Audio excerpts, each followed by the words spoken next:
Hi friends and welcome! Starry Hilder's back to Eden Garden, and it's spring and the ground is unthawing, and take a deep breath. Because I know the ground is unthawing and you have all these wood chips and you're wondering, now what? Now what, Starry? Let's go inside the Back to Eden Garden and we're going to talk about it. Let's start with an area of, say, the garden that you've already have established. You've been back to Eden gardening and you're wondering, Starry, do I need to keep applying more wood chips? When do I know that it's time to apply more wood chips? Well, here's a prime example. This is my beautiful perennial garden. And when I say perennials, it's not just about the flowers. I bring everything into this biodiverse little rock garden. I have got leeks that come up every year. I've got strawberries that come up every year. I have my asparagus planted here and lots of different herbs and you name it, I've got it. But look, friends, look real close to my garden floor. Everything is green. Everything is coming up. I mean, it's beautiful, it's alive, and it's vibrant. And the beauty of this area is, I haven't had to do one thing. Nothing, nada, zero. And that's what you should be doing. Nothing too. If you have an area of your garden where things are coming up and they're looking green, allow nature to just keep doing what it's doing. You don't have to add any wood chips. You don't have to add any organic fertilizer to the area. Look, allow what nature was designed to do. All right, so that answers that question. Okay friends, before I answer the question what to do with the existing Back to Eden garden this spring, I want you to look at our garden floor. You see all these stubs? There's stubs everywhere.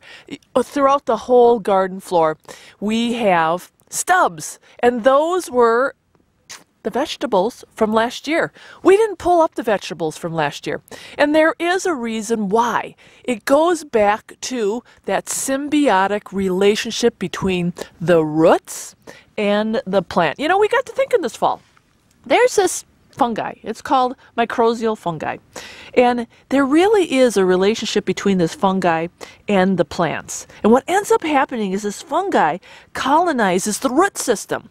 And the root system has little fingers. And the little fingers, these tiny root threads called hyphae, they're everywhere. They fill every square inch of the soil.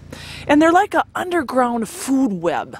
Yeah, a food web and a water web. And we got to thinking, why are we pulling up the root ball then? Because that's part of the hyphae that fills and nourishes the soil. That's why we kept in the root ball this year. So it'll be interesting to see how that will enrich our soil. I'm sure it will enrich our soil because it's how God created it. He designed it that way. And here we are pulling up the root ball. But if you... So, to answer your question about what do you do with your Back to Eden garden right now in the spring, the existing Back to Eden garden, just leave it. Just like we're leaving the root ball in and we're not disturbing anything. Remember, there's no tilling, there's no digging, there's no pushing aside the wood chips right now. You still have to allow nature during the spring to do what it's going to do. And it's still working. It's working underground in the soil as it unthaws. And if you want, with your existing Back to Eden garden, now would be the time to pile on the aged wood chips. A wood ash. Can you dump on your scraps from the kitchen? Yes, yes, yes. Keep dumping on top of your existing Back to Eden garden wood chips. Whatever you need to dump on it. You need to add whatever amendments that you have at your disposal. If it's chicken or goat or rabbit poop, keep putting it on this spring. Don't stop. Because the bottom line is, right now, it is still a time of rest. Things underneath the soil are waking up. There's stuff going on underneath there. Trust me, there's stuff going on underneath there. And just because it looks like, ugh, and everybody else is tilling up their gardens and doing all that work, go out and go for a bike ride, go for a hike, enjoy the sun. You don't have to do anything with your Back to Eden garden to get it ready for planting. Pretty cool, right? And then here's one last thing for you newbies with new gardens.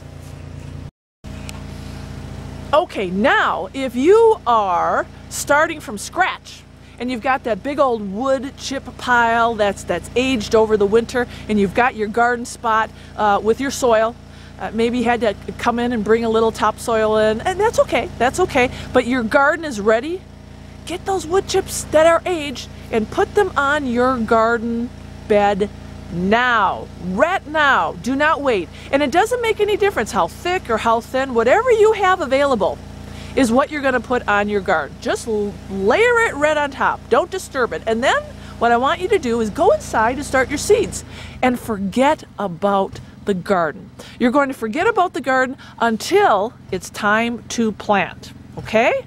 Remember that. Really important.